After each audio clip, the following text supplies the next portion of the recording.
Hello everyone, I'm Travis, and let's get wanderlost. On our videos and in real life, we answer a ton of questions about the dining and drink packages that Royal Caribbean offers. So in this video, we're going to go over all of the Royal Caribbean dining and drink packages and what is updated in 2024. To start off, we'll go over all of the beverage packages that are available on your Royal Caribbean cruise. As we start talking about drinks aboard your Royal Caribbean cruise, I will say that you might not need a beverage package. There are included drinks that are part of your cruise fare.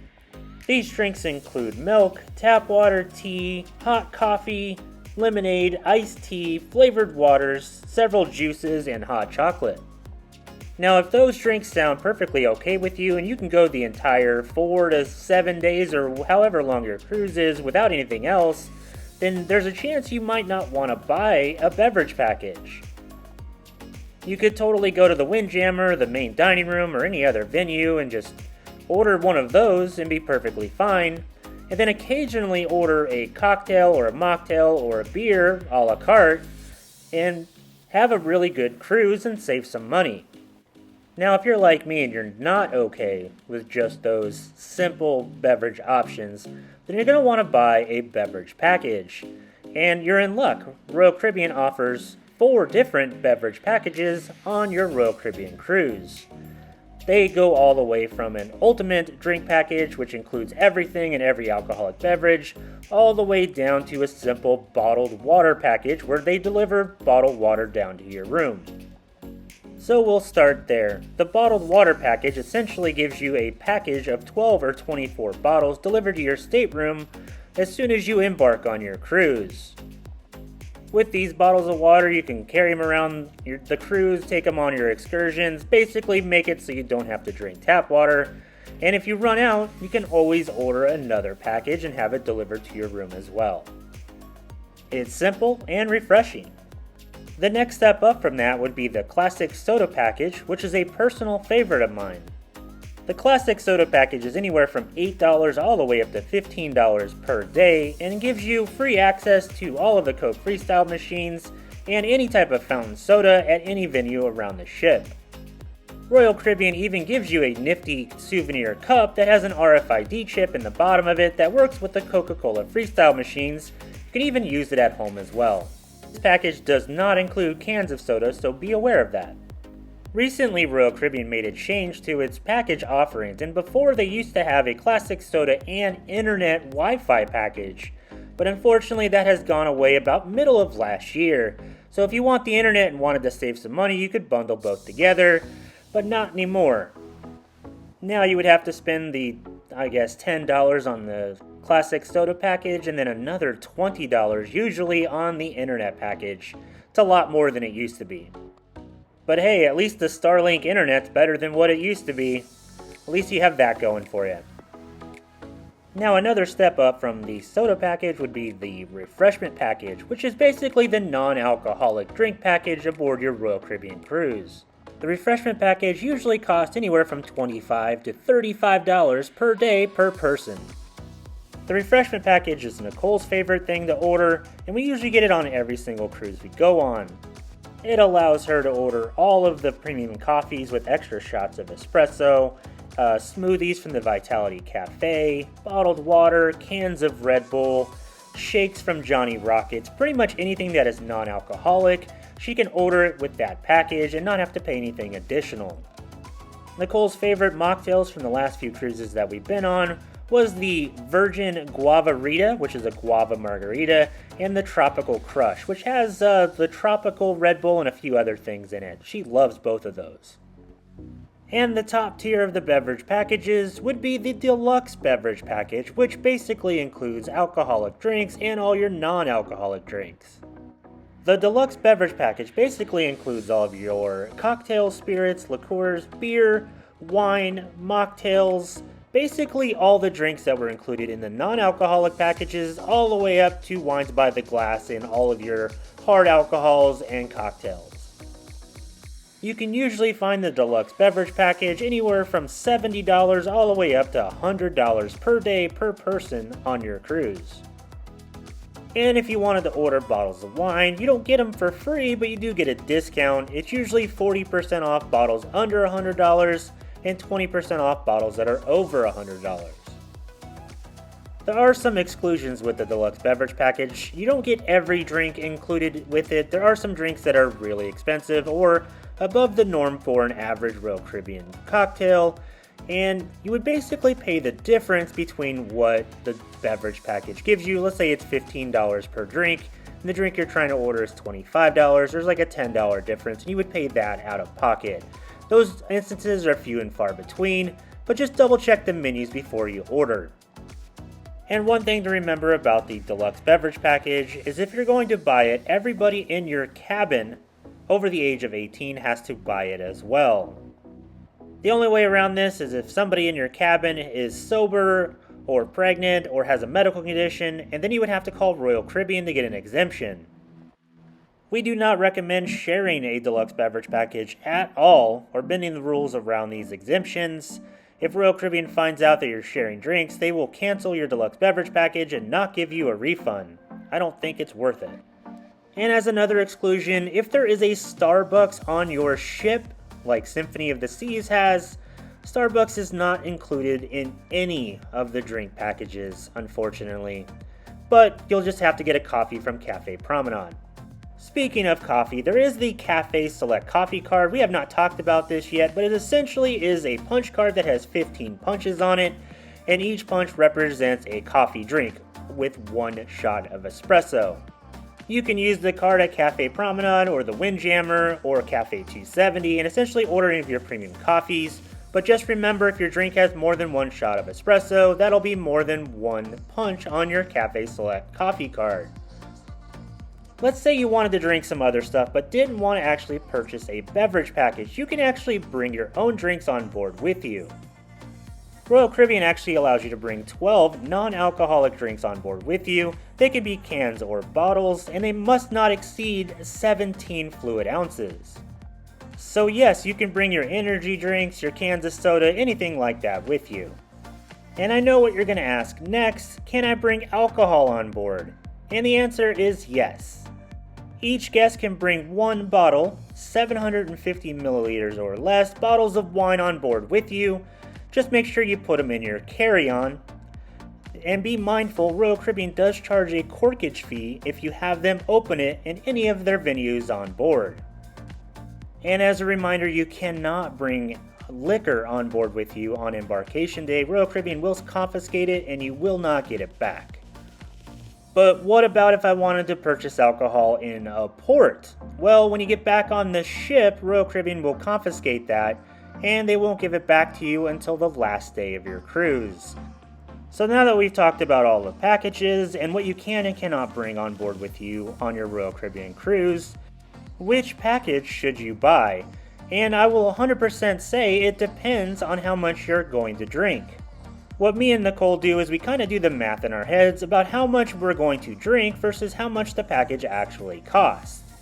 Since we normally buy a refreshment package for Nicole, we kind of do the math between those two packages. Let's say it's $25 per day for the refreshment package, and it's $75 per day for the deluxe beverage package. That's a difference of $50.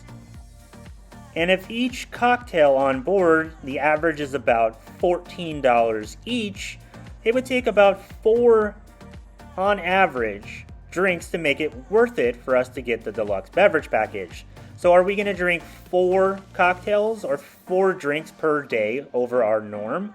Then yes, it would make sense to upgrade to the deluxe beverage package. If it doesn't, and 4 is kind of a lot, then we'll just stick with the refreshment package and just order a la carte with each cocktail we're looking at. And if you only drink beers are roughly $9 each on board, so that would be about 6 beers per day. I know I couldn't drink that much, but if you can, then definitely get the deluxe beverage package. It offers you some flexibility where you can order what you want when you want it, and is probably a better overall deal for you. Ultimately, our recommendation is to do the math, see if it's the right price for you, and then just go with your gut and order what you need. Alright, let's switch gears and start talking about my favorite part of cruising, the food. Now first off, we'll say, if you have a dining package or not, the first thing you should do when you get on board your Royal Caribbean ship after you connect to the ship's Wi-Fi is to make reservations for the restaurants you want to try. The last thing you want to do is get on board and wait and not be able to try Mason Jar or Chops or one of the other excellent restaurants that are on board your cruise. The next thing I will also say is that you don't actually need a dining package on your Royal Caribbean cruise. There are usually a ton of complimentary options that you can just save some money and eat there. These options include the main dining room, the Windjammer, which is the buffet, places like El Loco Fresh, Fish and Chips, the Park Cafe, Sorrento's Pizza, Cafe Promenade, Boardwalk Doghouse. The best thing to do is to check your ship's deck plans and see which actual restaurants are available to you that are at no cost. But also, if you walk past one of the specialty dining restaurants or one of them stands out to you, like you see the menu of 150 Central Park or Hooked or Chops and you just want to try it, you can actually just go to that restaurant by itself and just pay the a la carte pricing. But if you want to try more than one restaurant, then we definitely recommend one of the dining packages that Royal Caribbean offers on your cruise. The first package, and is the simplest package, is the 3-night dining package, which allows you to go to any of the specialty dining restaurants for 3 nights of your cruise for dinner. This package also gives you the wine discount that you would get on the Deluxe Beverage package, so 40% off bottles under $100 and 20% off bottles over $100. So let's say you're on Navigator of the Seas and you want to go to Jamie's Italian, Chops, and Azumi. You can do that with the 3-night Deluxe Dining Package. Just be mindful there are some surcharges occasionally, so if you want to do the hibachi, there's a $15 surcharge. If you do Chef's Table, there's a $50 surcharge. And if you do the Empire Supper Club, there is a $130 surcharge. All of the dining packages allow you to order a dessert, an entree, and an appetizer. It does not include any of the drinks, so make sure you have a drink package for those. And if you're going to a restaurant like Playmakers that has a la carte pricing, you'll get a $20 bill credit. So just make sure you order enough food to eat up that $20. The one thing to remember with the 3-night dining package is that it is only for 3 different restaurants. So if you want to use one of your 3 on Playmakers, you're only going to get $20 of value on that. So we recommend using it on some of the other restaurants that are on board your ship. Now let's talk about the Ultimate Dining Package, which basically allows you to eat at any of your specialty dining restaurants for dinner and for lunch on sea days. This package can be anywhere from $200 all the way up to $400 depending on what sailing and what ship you're on. And again, the same wine discounts you can get on the Deluxe Beverage package, you can get on the Ultimate Dining package, and there are still those surcharges. So if you wanted to go to Chef's Tables, expect a $50 surcharge, Empire Supper Club $130, and if you wanted to get hibachi, it's about a $15 surcharge as well. And with restaurants like Playmakers, which have a la carte pricing, you will get a $20 food credit. The only time that this is different is with Azumi in the park on Utopia and Icon of the Seas. You only get a $10 credit at those restaurants. We have the Ultimate Dining Package on Wonder of the Seas. You can check out our video on our channel, but essentially every single night of our cruise, we ate at one of the specialty dining restaurants, including Chops, Wonderland, Hooked, Mason Jar. It was excellent. We really enjoyed all of those restaurants and made the Ultimate Dining Package very worth it for us. And remember what I said, you can go to the specialty dining restaurants on sea days for lunch. So we went to Mason Jar for some appetizers, and then we went over to Playmakers to have, a nice lunch with a hamburger and some chicken tenders. So I know what you're asking, which one of these dining packages should I buy? And I guess it comes down to personal preference. What Nicole and I do is we kind of assess the ship. So on an Oasis class or an Icon class where you have a ton of different options, getting the Ultimate Dining Package usually makes a little bit more sense than it does on a ship like Voyager of the Seas, which doesn't have as many options when it comes to specialty dining. The other thing to take into consideration is if you're booked in a suite or not. The suite guests get access to some of their suite restaurants like Coastal Kitchen, which in my opinion, Coastal Kitchen is as good as some of the specialty dining restaurants. So again, like I said, kind of assess your situation and your budget, see what restaurants you want to try versus what is complimentary, and basically how long is your cruise and what port you're going to, and if you can just do with going to the main dining room and the Windjammer. This is kind of what we go through in our heads when we order the Ultimate Dining Package or just go with what we have on board the ship, and it usually works out for us.